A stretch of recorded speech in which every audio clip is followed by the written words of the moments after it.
Դպիրները, քահանայապետներն ու փարիսեցիները նրա մոտ բերեցին շնության մեջ բռնված մի կնոջ և նրան մեջտեղ կանգնեցնելով Հիսուսին ասացին.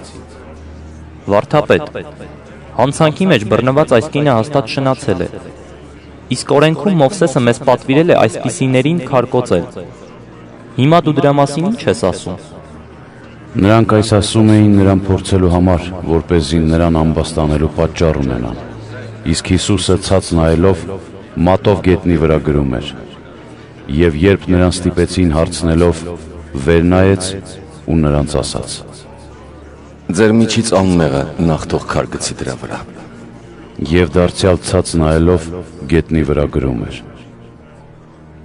Այս լսելով մեկ առ մեկ մեծից փոքր ելան գնացին։ Մնացին միայն Հիսուսն ու նրա առաջ կանգնած կինը։ Հիսուսը նրան ասաց. Ով կին, ուր են, քեզ ոչ ոք չդատապարտեց։ Եվ սա ասաց. Ոչ, Տեր։ Հիսուսն ասաց.